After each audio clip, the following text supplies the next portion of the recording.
I've had it with Twitter. I probably will still post links to videos or the odd story that I find compelling. But I've pretty much had it. It's a toxic, time-wasting, echo chamber building cesspool. And I'm done with it. YouTube is much better because I get to say what I want to say properly, even though I don't always get it right, even though sometimes I change my mind. But yeah, that's where I'm at today. And I announced that I was quitting Twitter, and of course, I thank everybody for the positive comments. It's very nice. Thank you. And I'm still here, still going to put out videos when I can. But there's also a lot of comments in there kicking a person when they're down. I'm the person. I'm the person that's down, and there's some people kicking me. And I don't care. I want you all to know that I don't care. But please take note that there are people like that out there. And some of these people have been watching me, following my every move for more than 4 years now. And they just love it when they can take a swing at me. And this isn't about me feeling sorry for myself. Honestly, I'm over all of that. It doesn't hurt me. The reason I'm mentioning it is because I do believe there's a phenomenon where people get hurt vicariously by watching someone else be abused or verbally attacked or slandered or whatever. And I don't want you guys to be... I just don't want you guys to be hurt by that at all. Just know that I'm not hurting. But it's important... I think it's really important to recognize the people who are so low and of such empty moral character that they would do that in the first place, that they would come around when a person is low and they would use that opportunity to try to stick the knife in further. These are the world's most toxic, hideous people. And if I had a wish for this coronavirus, I would wish that it could target those people, because the world does need a purge. And I'm going to be saying, I don't know, but I have a feeling in this video, I will be saying some pretty blunt truths and some pretty revealing statements about what it feels like for me to have been in this war for this long.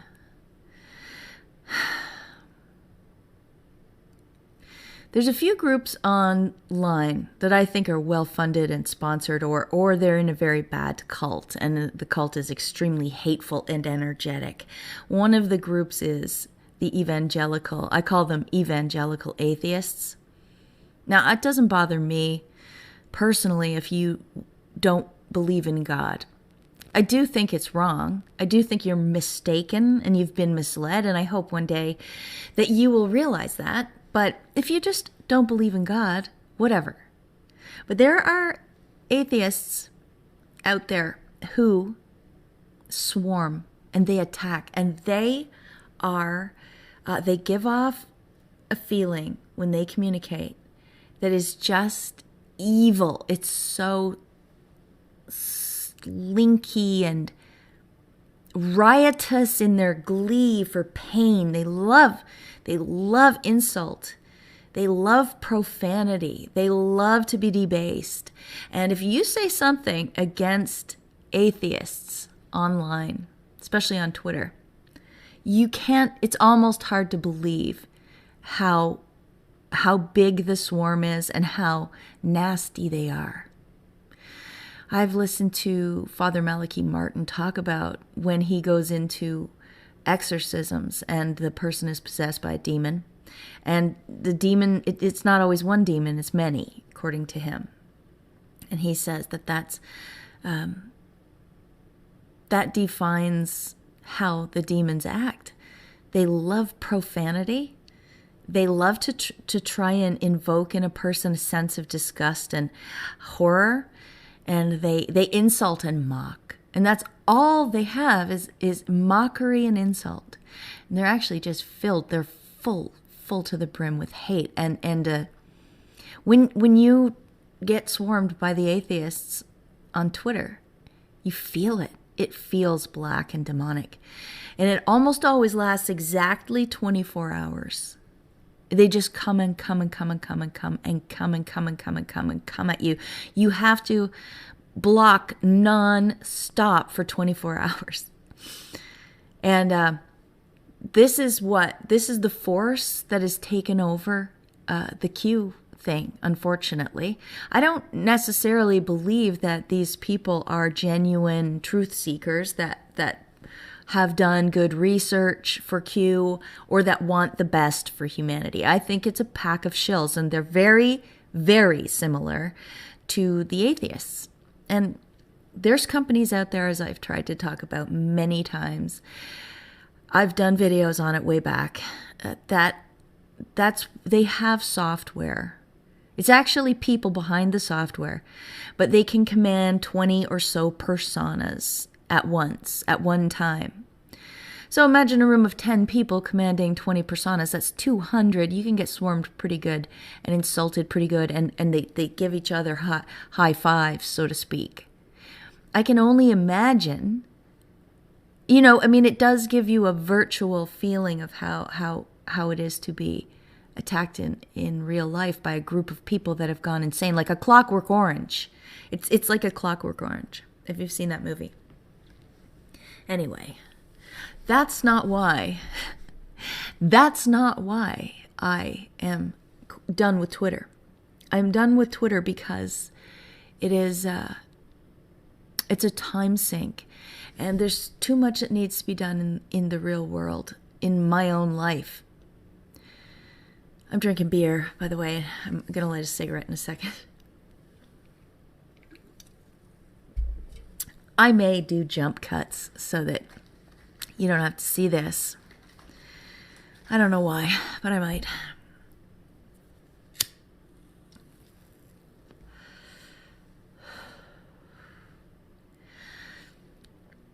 I'm quitting because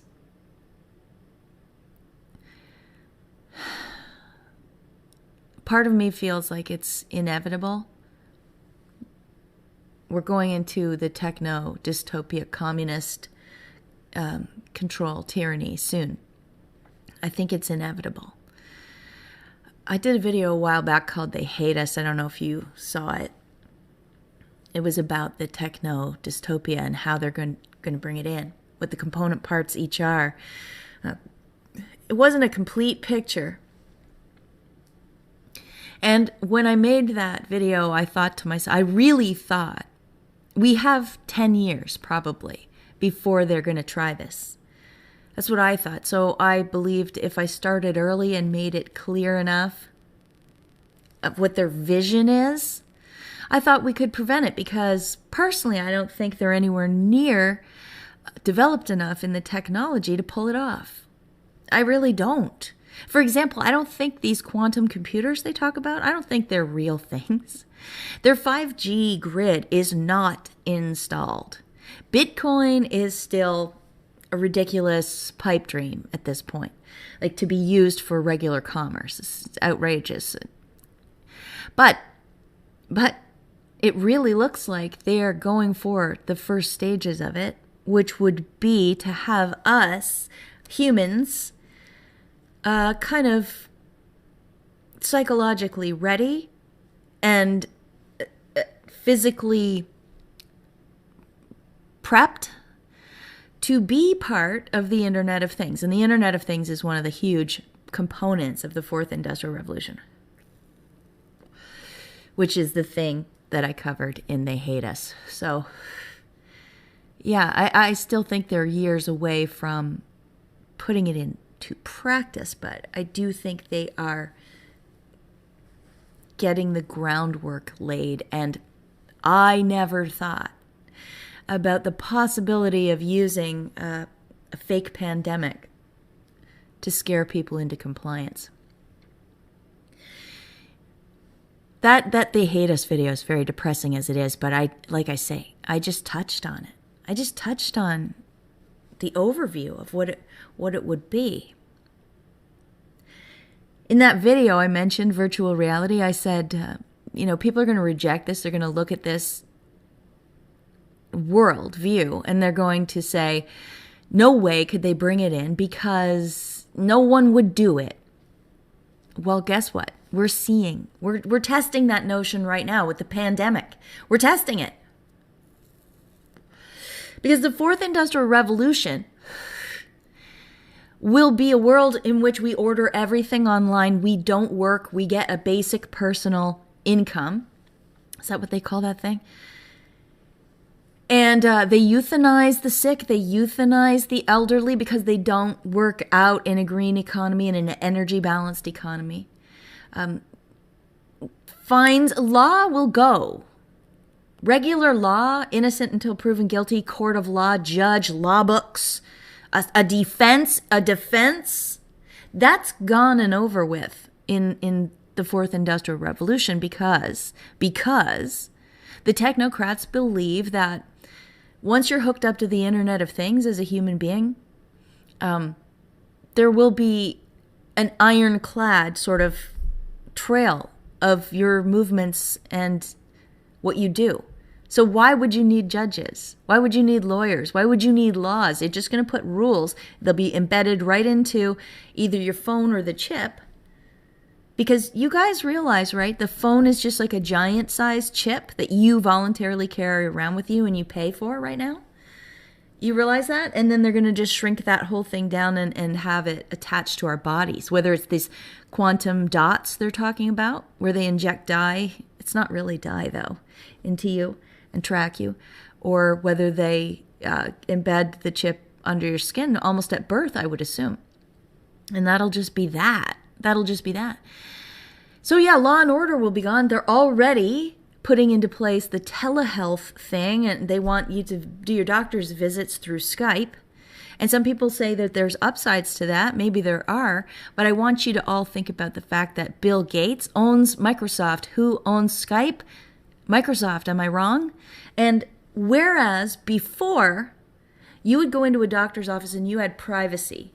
You could tell him anything, show him anything. You're naked. You're lying on a table, spread-eagled. He's looking at things. Whatever happens in that room is private. And in order to get access to that information, there's whole procedures you have to go through. And usually people don't succeed. But if you are trying to build a type of human that's able to go onto the Internet of Things easily, then you would need all people's medical data to run your stupid models and run your stupid AI quantification and qualification tests on people. And what better way than to have the raw data through the digital form, which Skype would give them. And then you just plug all that. The AI does it for you. It does word searches. Imagine the whole time too. It's probably taking your temperature, your heart rate. It's looking at your eyes. It's judging everything while you say to your doctor, "Oh, I've been having lower back pain, so I would like a prescription." And a Skype is capturing all of this. Then it can make a giant medical database. It can sort out people into categories. Which ones will work best in their fourth industrial revolution society?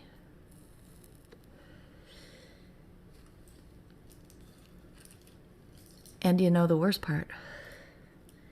The worst part, and the reason that I'm quitting Twitter anyway, not YouTube, not yet, is that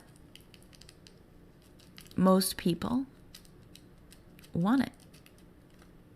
Most people want it. They might say they don't want it, but they won't even give up their smartphones. They make 1,000,001 excuses for that.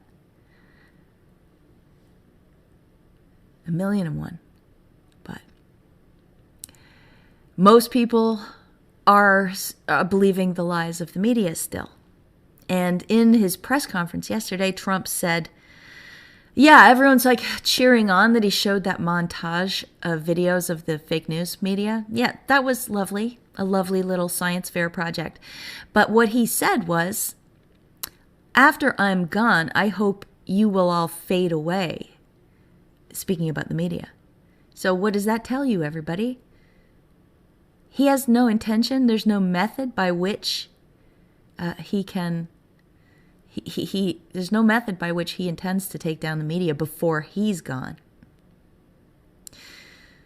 There's also the very concerning fact that the technocrats and the globalists, they would love nothing more than to decimate the proper media. I realize we all kind of want it now because they are a pack of liars. They're vicious, horrible, immoral liars. And who knows who's paying them to be that way, or maybe they're just naturally like that. Maybe they're very stupid, I don't know. But the thing about losing the mainstream media, the legacy media, is we actually then turn it all over to tech. Yet again. It's a trap. It's a TARP. Shout out GLP. It's a TARP.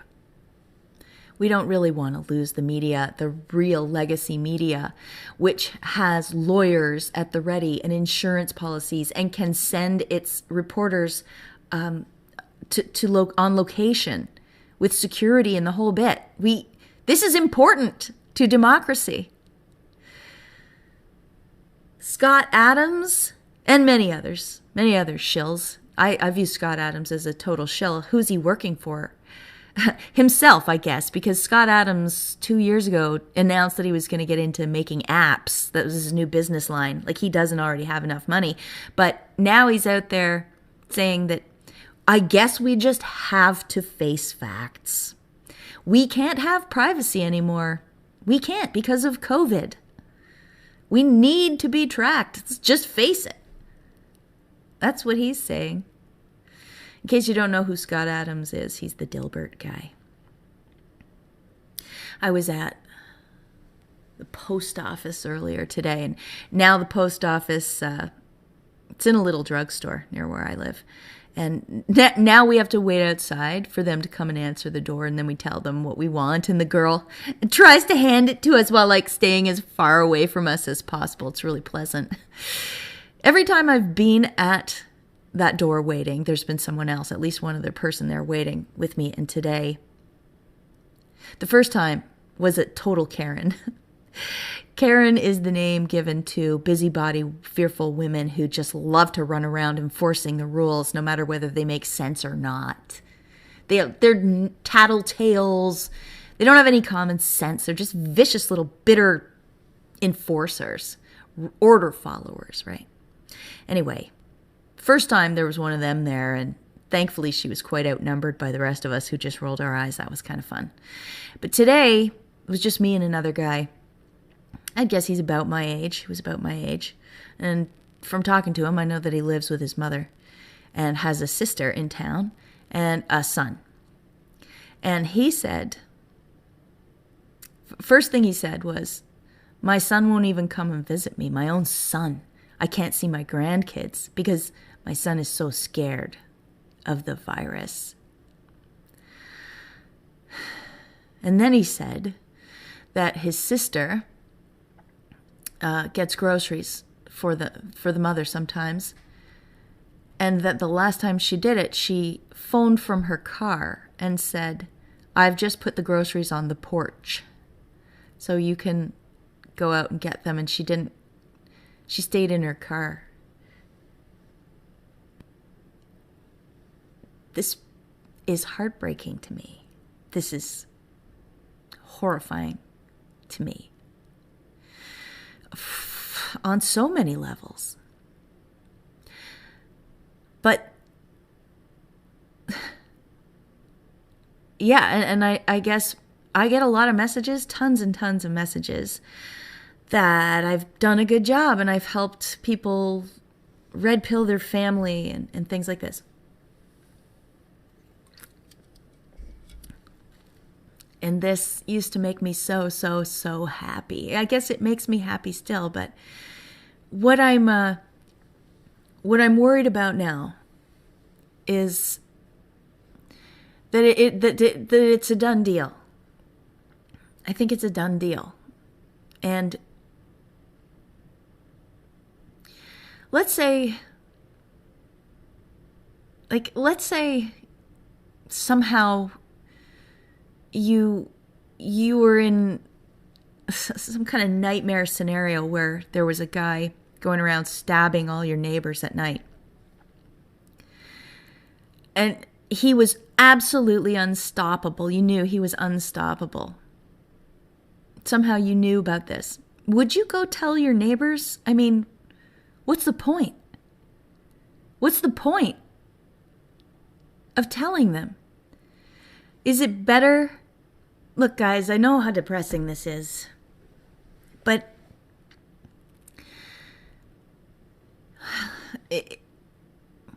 if your neighbor or your child or your parent is going to get stabbed to death in their sleep, do you want to wake them up just before so that they die in horror? I don't. I kind of think the world is already,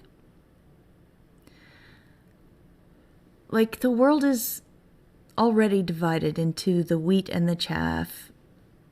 And there's no point. Unfortunately, there's way more chaff than wheat. There's way more sleeping people and straight up bad people. At least there's enough that they have overwhelmed the good people. Let me say this too. Good people.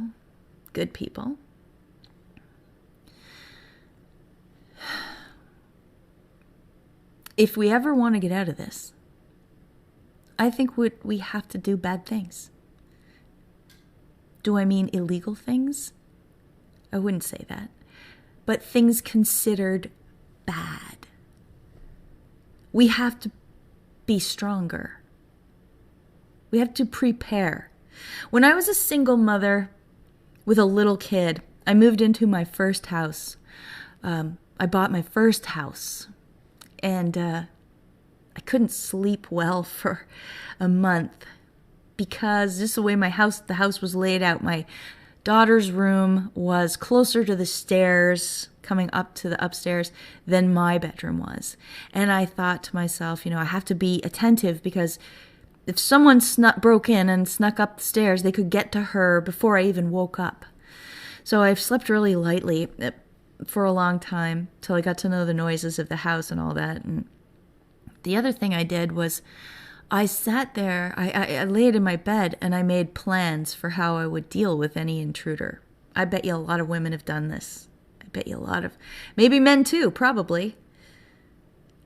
But one of the mental preparations was to steel myself psychologically for trying to kill someone.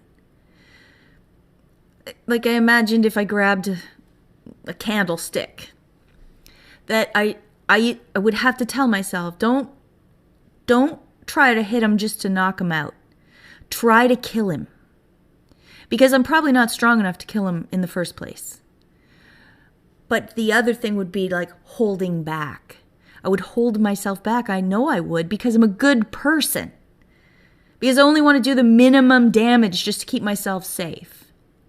If I had this candlestick and I gave him the hardest whack across the head and he fell down, that I should go hit him 3 or 4 or 5 or 10 more times in the head so that he wouldn't get back up. I trained myself to think that way. And in some ways, this is so sad. And I don't know if this is unique to me or what, but I'm just being honest with you. I go out into the zombie world right now, the lockdown world where everybody's standing silently on these strips of tape. To get into stores, we're waiting in the cold, freezing wind. We barely talk to each other in the lineups. For God's sake, everybody's so scared of one another. And it's terrifying to say, I'm not afraid. I'm not. They have made strong people weak. They have made unafraid people act like they're afraid. This has been the story of the last 20 years. Go along with the lie. Go along with the lie. We keep thinking, oh God, that scene in 1984, I mean, it's just about to get that bad. You know, where they torture Winston, the main character. They torture him. How many fingers am I holding up, Winston? And Winston wants to tell the truth. We all would. I mean, I say to you right now, how many fingers am I holding up, audience? And you think to yourself, 4. But in the 1984 world, they want you to say some other number. They want you to say whatever number they want you to say, even though it's a lie. And this is a raping of your conscience. It seems it's so extreme, like we would never do that. But we've been doing it. I myself had to do it. Well, we all still have to do it. I still have to do it in certain situations all the time. I mean, first it was, you can't question the narrative of 9/11. I'm sure there were things before that. And you just couldn't. And you had to sit there at dinner tables with people talking about this, with the lies all embedded in the conversation, and you had to go along with it. How many fingers am I holding up, Winston? That's what the boot stomping on the face forever is. And our families do it to us. Our families will purposely troll us almost, just like the guy holding up his fingers. So they'll say to you in public with a new person at the dinner table or something like that, what do you think really happened on 9/11? They'll ask. And they know. They're holding up the fingers to you. They want to watch you lie. They want to watch you choose between telling the truth and then getting beaten on for telling the truth, or they want to see you betray your own conscience in front of them, and they get off on it. This is the exact same thing with trans. It's ma'am! They'll scream in your face, and you have to go along with it. How many fingers am I holding up, Winston? The Q people are doing this now too. Trust the plan. Don't question POTUS. How many fingers am I holding up, Winston? And now, I thought things were improving, but then the Wuhan virus came along, the China virus, coronavirus, COVID. They can't even keep a name for this thing. And all the people with the power are saying that this is probably going to last forever now. They'll just spring up a new strain, an outbreak of the COVID, just like in 1984, where they said, oh, we have to do this because we're at war again with East Asia or whatever the country's name is. And it's all lies. It's all lies. They just want the reaction out of the public.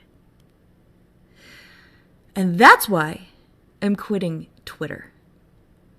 Because I am once again finding that there are people from all angles, even people on my own side, asking me, how many fingers are there, Winston? And if I don't answer how they want me to answer, they're going to make me pay. And I'm just sick of it. I'm sick of it. Because it is not just coming from trolls and shills. It's coming from everyone. Everyone wants their way or the highway. And there's too many lies. We can't even know what the truth is anymore. I believe that this is,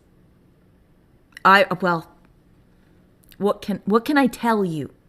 What I believe is they've done their best move. This is their most restrictive, unbelievably tyrannical move. They have basically put us all in prison.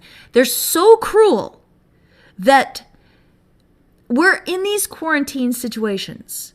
We have neighbors spying on us like the Stasi, ready to report, these Karens. But if they cared about us at all, if this was really about health and well-being of people, they would at least be encouraging us to have family get-togethers, repaint your house, get everyone together. Like, what a glorious chance this could have been for everyone to take a weekend and, okay, what do you need at your house, Aunt Martha? We'll build you a new shed this weekend. And then everyone goes to Uncle Bob's house the next week and we put in a garden patch for him and whatever it may be. Learn a new skill. We could teach each other skills during this time. But no, we can't even meet together. Although I say just go ahead and meet. Just go ahead. You got a new baby granddaughter or grandson? Go see them, for God's sake. We'll get to that in a second. But they've closed the stores. You're supposed to order online and most of the stuff is sold out, or the companies are saying, it's all a mess. We have no idea how long it'll take to get that. Still costs for delivery. What if you just forget a hinge or your hammer breaks? Then you got to wait another week? It's just, and some places are banning seeds. This is crazy. This is crazy. Yeah, I wanted to say about the grandchild thing. Like, as I've said, I hear from a lot of people from a lot of different walks of life. And a trend that I've been hearing is mothers who have woken up and they are losing their children to this world. I think that is going to happen, sadly, sadly, sadly. I think one of the worst things that's going to happen of this fake pandemic. And when I say fake pandemic, I don't mean that there's not a flu virus going around. I mean, it is not a pandemic. The numbers are proving it. If the mainstream news would admit that, this could all go away, but they don't. And political leaders are using it for political leverage and control. And corporations are using it. Look at how the corporations are using it. Small businesses can't be open, but Walmart can stay open. The huge, giant, mega corporations are sucking up all the air in the room now, aren't they? And as all these businesses go bankrupt and all these properties become available, all these market share becomes available, BlackRock or some other giant hedge fund is just going to come in and vacuum it all up and entrench this system further. We'll all be eating their almost poisonous fake crap food soon because they're the only companies that are allowed to operate. Have you heard about all the farmers having to get rid of their onions and their, not just onions, fruit and veg and beef and milk? I even have farmer trolls coming along when I say that. And I show farmers going through it. And I show Thomas Massey, representative in the United States, I show him talking about it. These are reputable people in the industry. Fake farmer shills will come along and go, that's not true. Nobody's losing their farms. If these farmers planned properly, they would be fine. Whatever. It's a block festival over on my timeline. But yeah, parents are saying they're losing their kids. And I mean, I told you that story about the guy whose own son won't come over, scared of the virus. So are you going to hold up? Are you going to tell me how many fingers there are, Winston? Are you going to fight for your kid? They're not going to believe you. They're not going to believe you. And in fact, it's going to drive the wedge in deeper. There's areas where my own child and I mean, the world gets them. I'm sorry to say it. The modern world gets them. And we're going through such a revolution in the way everything works that the gulf between how we understand the world and how they understand the world is just, I don't believe it can be filled.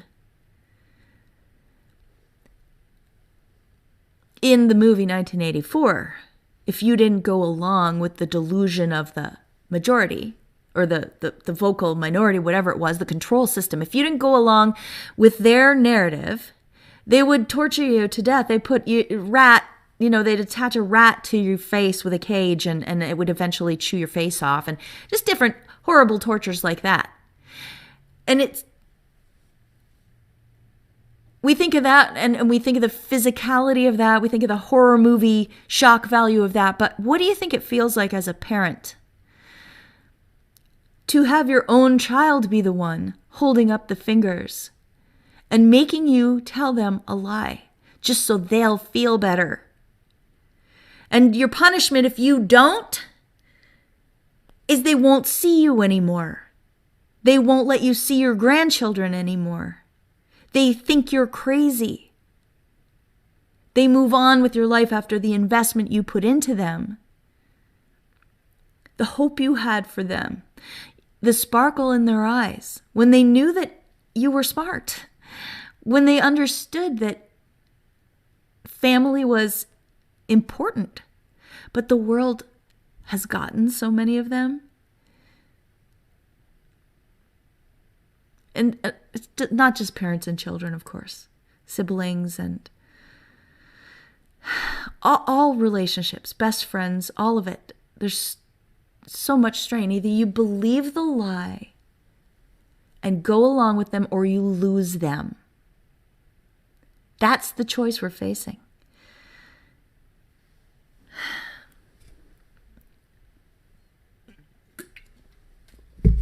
Would I rather have a rat gnawing on my face?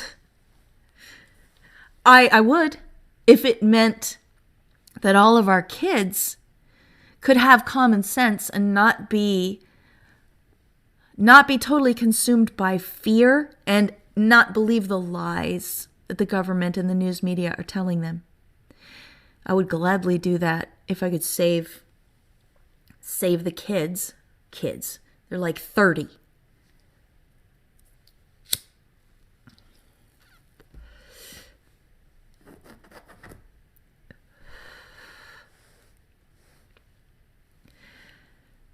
Oh, guys, this is pretty bad. I'm not in a good headspace.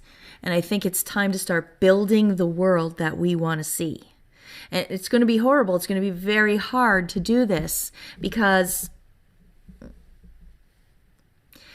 after my family left Quebec, the Quiet Revolution, which was a Marxist revolution basically, which empowered a certain group of bullies, delusional, crazy bullies.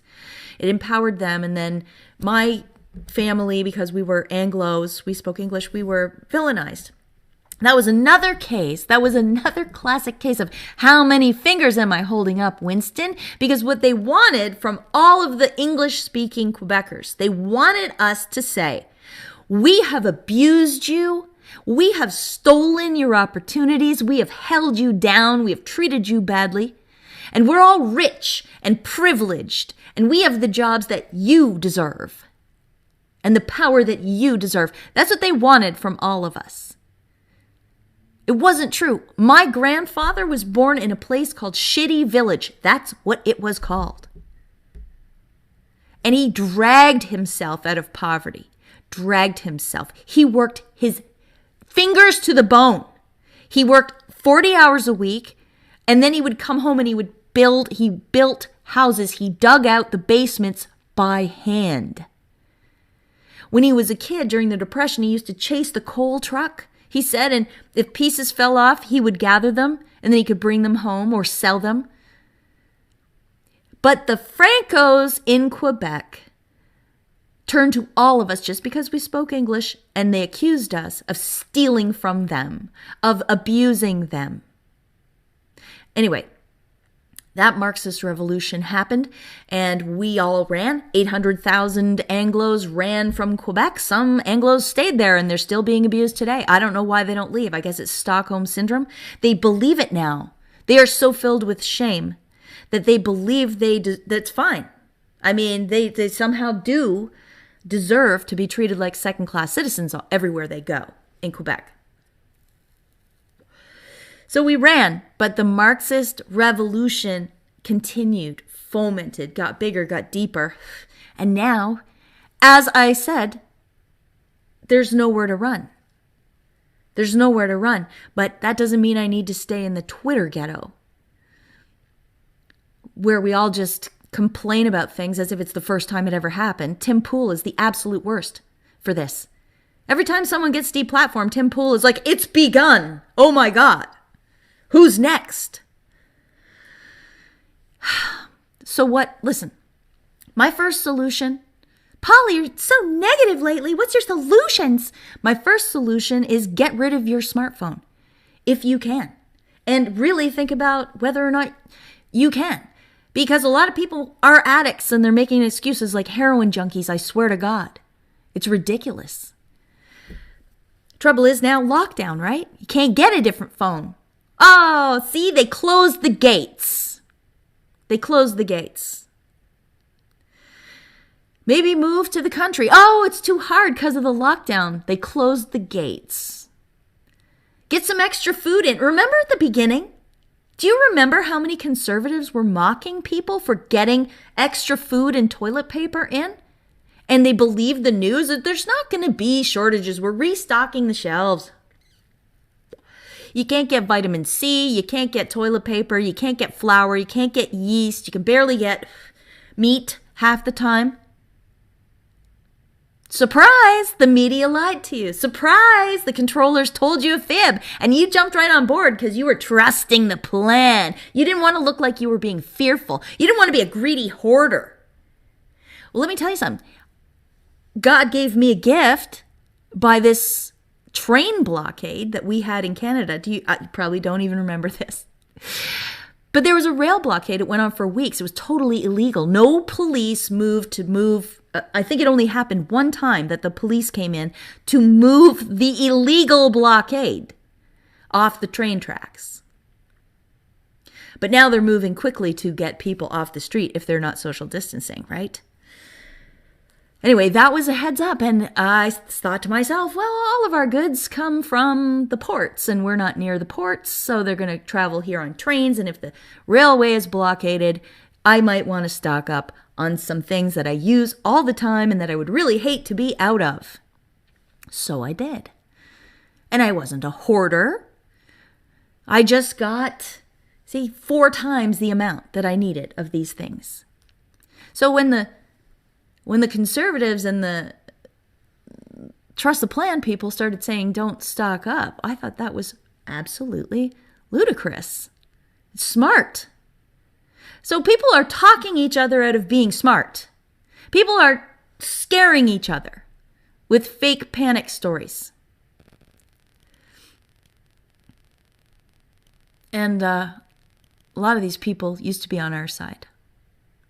You know, Jordan Peterson is supposed to be the guy who understands the conservative mind, right? Well, he's totally imploded. Let's not even talk about that. But the thing that he did at the beginning when his popularity was at its height is he started an online personality profile thing for conservatives. It was very, very, very extensive. I wanted to do it, but I didn't want to do it online. I didn't want to put that information out there digitally. And I wrote to him about it. He never wrote back. The company never wrote back. I asked if I could get it to print off and just do it. And no answer. And I thought to myself at that time, that's when I started to question Jordan Peterson. Because what was he really doing with that information? Profiling conservatives? And he said something in, I don't know when, just after Charlottesville. He went on Joe Rogan's show and he totally threw people under the bus, in my opinion. And one of the things he said in that interview was that conservatives are very concerned about cleanliness. They have a high disgust response. And one of the things that would get them, like it got the Nazis, he said, was germs. Germs. So one of the things that could turn the right to totalitarians was an epidemic or a pandemic. He said that after he'd had all that information to profile his conservatives that you guys paid for. Everyone needs to be... Look, here's the bottom line. Systems aren't bad. It's the people inside the systems that are bad. And when I said earlier we're going to have to do some things that are not good, one of the things we're going to have to get really good at, that seems on the surface to be a bad thing, is extricating liars and hucksters out of our midst. We have to do it. We have to stop giving people so much benefit of the doubt. A little benefit of the doubt, sure. We need to use discernment. We need to remember what it's like to discriminate. We need to be able to tell who is operating from integrity and who isn't.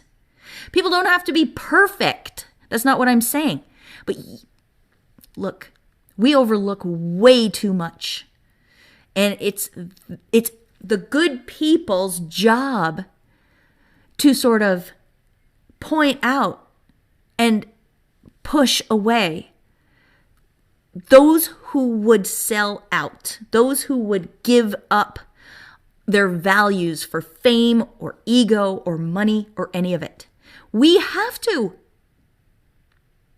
That's our job. Right now, we have empowered all the people who are ready to throw humanity out the window for the sake of a rule. A rule. A rule based on what? They don't care. If the rule is there, they'll enforce it. That's how they operate.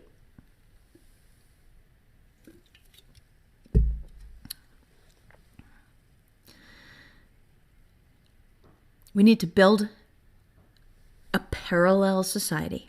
That's what they did. That's what they did. So we need to do it as well, so that we can go around them. The trouble is right now, how do we find the people who want to, who will step out of the comfort zone and do that? I have a dream. My biggest dream is that we can find, and this is so ridiculous. I mean, I know it won't happen, but there's lots of little towns scattered around rural America and Canada, lots of little towns where the houses are very, very inexpensive, but they have just the enough infrastructure that it could be kind of self-sustaining. Some of these places have lots of homes for sale all at once.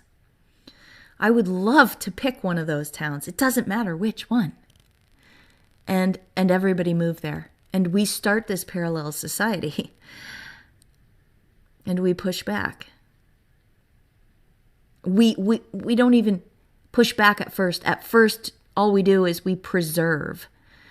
We preserve knowledge. We preserve history. We preserve tradition. We preserve Jesus. We preserve skills. We teach each other small engine repair and crop growing and animal husbandry and survival things, because I don't know about you, but this being cut off from everything has made me realize I never want to be in this position again. And it's very late for me to get started. But that's what we have to do. That's it for me. That's it for me. I may be back with a dig. I hope I will be. But I need to get my house in order. I need to really think some things through. I need to separate myself from the poisonous lies that are out there. Because this is a hand showing 4 fingers, and nothing you can do will make me say otherwise. And I feel it now, coming down like it did after 9/11. We're all going to have to say, this is 5 fingers. We're all going to have to say it again. I don't know if I have it in me to do it. So, sayonara Twitter exchanges for as long as I can keep away, and hopefully I just completely break the habit and forget it even exists, quite frankly. All right, everybody. Until next time. Peace out. Be kind to each other.